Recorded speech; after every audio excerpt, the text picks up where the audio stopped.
Ahora sí vamos a comenzar con nuestro primer tema, que va a ser la cinemática.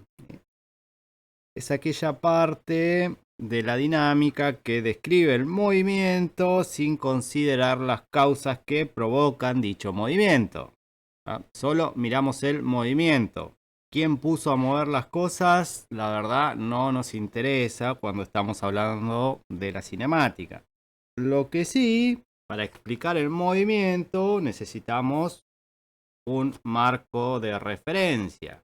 Es decir, un sistema de ejes coordenados para situar los puntos del movimiento. Tenemos los sistemas de toda la vida, X, Y, para dos dimensiones, lo están viendo ahí en pantalla. El X, Y, Z para tres dimensiones, o solo el eje X para una sola dimensión, que es el más sencillo. Bueno, trabajaremos en principio con una o dos dimensiones, pero vamos a trabajar con la tercera dimensión más adelante. Bueno, podemos tomar la primera parte del movimiento como el desplazamiento de un objeto desde un lugar en el espacio hasta otro. Y también podemos medir el lapso de tiempo que le tomó al objeto cambiar de una posición a otra. Para hacer las cosas más sencillas, miremos una sola dimensión. Si solamente tomemos acá el eje X, acá vamos a situar el origen, que es desde donde vamos a estar mirando. Bueno, podríamos ver el cambio de la posición desde este punto, desde un X inicial hasta un X final, el cual por vectores nos daría este vector.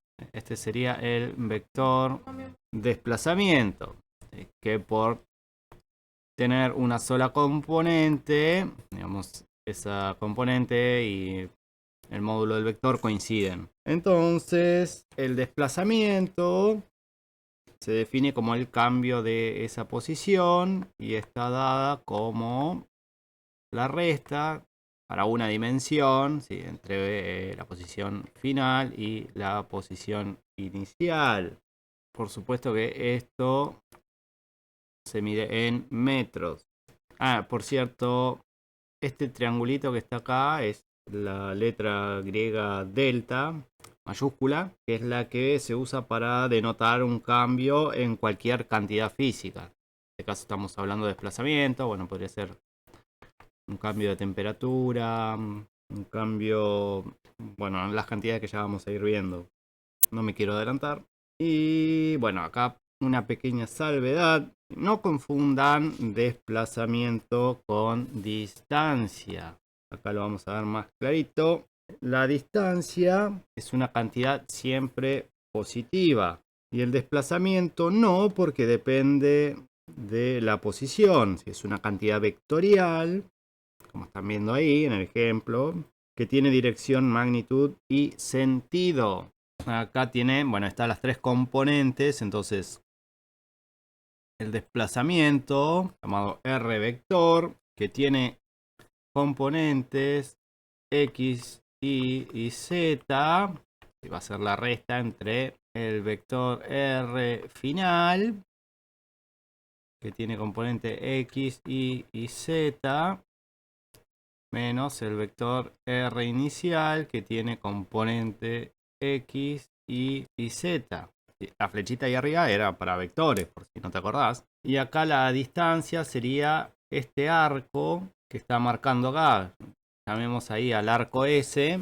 La distancia, bueno, sería ahí la longitud de ese arco S. ¿Sí? ¿Cómo calcular la longitud del arco S? Bueno, es una buena pregunta. Nada, tenés que ver la cantidad de radianes que barre y en base al radio de esa circunferencia vos podés calcularlo, ¿no?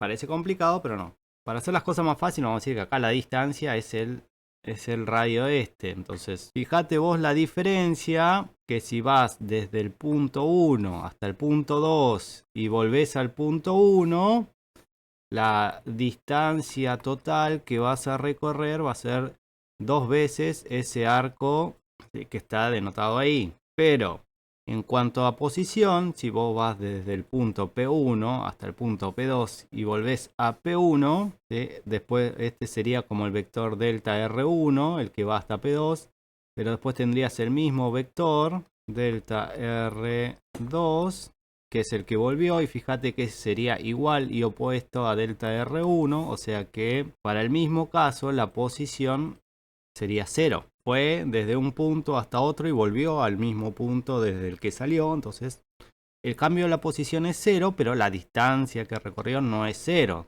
Bueno, con eso debería ser suficiente para que logremos entender la diferencia entre distancia y desplazamientos y posición. Ahora, si querés calcular, olvídate de si quisieras la longitud de delta R, bueno, esto es más complicado porque, a ver, no es complicado, pero tenés que usar al viejo amigo Pitágoras, ¿sí? O sea, tenés que tomar la raíz de, bueno, la posición final en X menos la posición final en Y al cuadrado más la posición final en Y menos la posición final, inicial en Y al cuadrado más la posición final en Z menos la posición inicial en Z al cuadrado, y eso te devolvería, digamos, el módulo del vector delta R. Si estamos en dos dimensiones, por supuesto desaparece Z. Esto sería el delta R, ¿no? Para el vector de 3 dimensiones. Si tuvieras un vector de 2 dimensiones, solamente de x, y, entonces tendrías la raíz de x final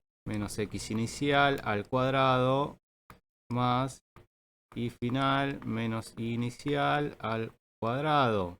Y si tiene delta R, tiene una sola dimensión, fíjate vos, dejemos una dimensión la x, x final menos x inicial al cuadrado. Bueno, el módulo del vector tiene que ser una cantidad positiva, así que tranquilamente podés cancelar esto así, y el largo de ese vector va a ser la diferencia entre la posición final en X menos la posición final en Y. Era lo que habíamos dicho al inicio, ¿sí? Primero no te lo demostré, bueno, ahora te estoy demostrando de dónde sale esta parte. Y hasta acá esta parte. En el próximo video abordaremos lo que es la velocidad y la aceleración.